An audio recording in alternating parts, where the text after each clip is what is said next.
Welcome to Saturdays with Sir Rolland, your weekly training guild on how to slay the dragons of vice with the weapons of virtue. Here's your guild master, the author of the 7 Deadly Dragons book series, and faithful knight to the one true light, Sir Rolland Paterlot.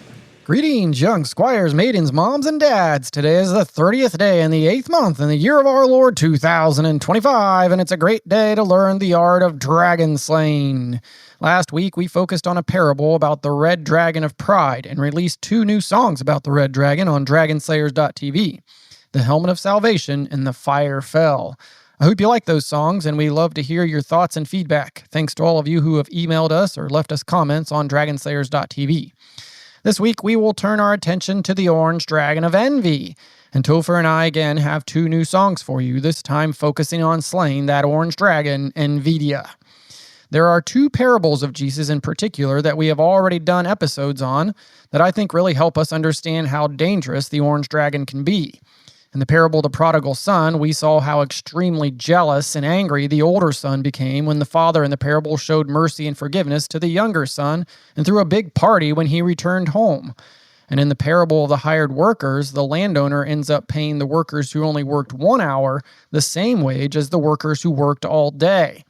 Even though the workers who worked all day got what they were promised, they were still envious and angry because of the generosity of the landowner towards the workers who came late. So if you haven't already listened to those episodes, I encourage you to go back and listen to episodes 5 and 6. But since we've already done a deep dive on those 2 parables, I thought today we would look at another type of parable. It is not a parable of Jesus, but actually an American folklore. Kids and parents alike are often tempted by the orange dragon to compare themselves and their lives to other people. We all have hopes and dreams and desires, and that is not a bad thing. But the game of the orange dragon is to get us to put our plans ahead of God's plans. It wants us to compare ourselves to others so that we'll start wishing for things we don't have. Then we start trying to control things according to our own plans, and too often that makes us miss out on something far better, God's plan for our lives. So let's listen to this folktale called The 3 Trees and see if it can help us better trust in God's plan for our lives so we don't start wishing for someone else's life. Once there were 3 trees on a hill in the woods. They were discussing their hopes and dreams when the first tree said, "Someday I hope to be a treasure chest. I could be filled with gold, silver, and precious gems. I could be decorated with intricate carving and everyone would see the beauty." Then the second tree said, "Someday I will be a mighty ship. I will take kings and queens across the waters and sail to the corners of the world. Everyone will feel safe in me because of the strength of my hull." Finally, the third tree said, "I want to grow to be the tallest and the straightest tree in the forest. People will see me on top of the hill and look up to my branches and think of the heavens and God and how close to them I am reaching. I will be the greatest tree of all time, and people will remember me forever." After a few years of praying that their dreams would come true, a group of woodsmen came upon the trees. When one came to the first tree, he said, "This tree looks like a strong tree. I think I should be able to sell the wood to a carpenter." And he began cutting it down. The tree was happy because he knew that the carpenter would make him into a treasure chest. At the second tree, a woodsman said, "This looks like a strong tree. I should be able to sell it to the shipyard." The second tree was happy because he knew he was on his way to becoming a mighty ship. When the woodman came upon the third tree, the tree was frightened because he knew that if they cut him down, his dreams would not come true. One of the woodsmen said, "I don't need anything special from my tree, so I'll take this one." And he cut it down. When the first tree arrived at the carpenter's, he was made into a feed box for animals. He was then placed in a barn and filled with hay. This is not at all what he had prayed for. The second tree was cut and made into a small fishing boat. His dreams of being a mighty ship and carrying kings had come to an end. The third tree was cut into large pieces and left alone in the dark. The years went by, and the trees forgot about their dreams. Then one day, a man and a woman came to the barn. She gave birth, and they placed the baby in the hay in the feed box that was made from the first tree. The man wished that he could have made a crib for the baby, but this manger would have to do. The tree could feel the importance of this event and knew that it had held the greatest treasure of all time. Years later, a group of men got into the fishing boat made from the second tree. One of them was tired and went to sleep.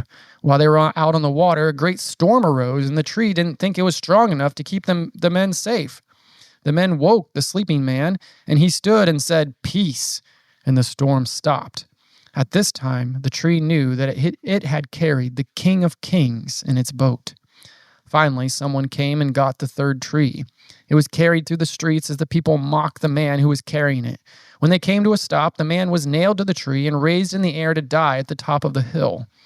When Sunday came, the tree came to realize that it was strong enough to stand at the top of the hill and be as close to God as was possible because Jesus had been crucified on it. The moral of this story is that when things don't seem to be going your way, always know that God has a plan for you. If you place your trust in Him, He will give you great gifts. Each of the trees got what they wanted, just not in the way they had imagined. We don't always know what God's plans are for us. We just know that His ways are not our ways, but His ways are always best. You can't always control your situation or your circumstances, but you can always control your attitude and your effort by remembering this truth. Don't ask, "Why can't I be as tall as my friend Bobby so I can dunk a basketball?" Or "Why can't I look like my friend Susie?" Ask, "How can I glorify God with the body He gave me and the unique gifts and talents He gave me?" Don't ask, "Why can't it be sunny on my class trip to the zoo?" Ask, "How can I brighten someone else's day today by being joyful and kind to those who are with me?" Don't ask, "Why can't I be the fastest runner in the race?" Ask, "How can I help my team win and finish the race with nothing left to give? How can I show sportsmanship in class and be a witness to others by the effort I give and the way I uplift my teammates and my competitors?" Here's the thing. I don't know what all God has planned for you in your life. I just know that it's not about what you do or what you have. It's about who you become. I am absolutely certain that God's plan for you is to become a great dragon slayer so that you can become a great saint and spend eternity in heaven with Him. And in the end, nothing else really matters. One of the new songs we are releasing this week is called Warriors of Light. And my daughter Hannah, who drew all the dragons and saints in the stories, wrote the final verse of this song. So my challenge for you this week is to listen to the song and reflect on these words.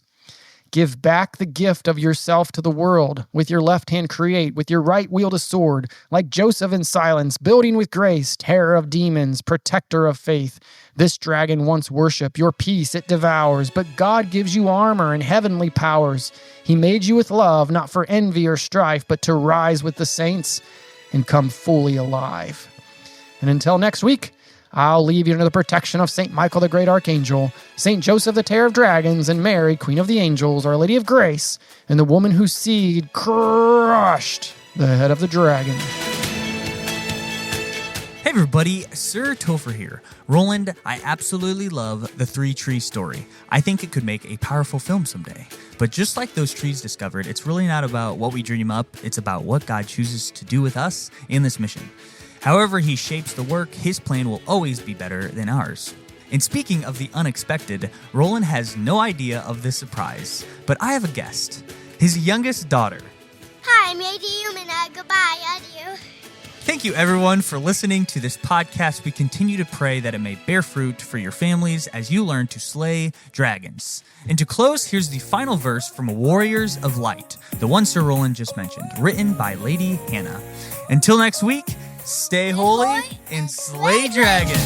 Give back the gift of yourself to the world. With your left hand create, with your right wield a sword. Like Joseph in silence, building with grace. Terror of demons, protector of faith. This dragon wants worship, your peace it devours. But God gives you armor and heavenly powers. He made you with love, not for envy or strife, but to rise with the saints and come fully alive. Raise up your sword.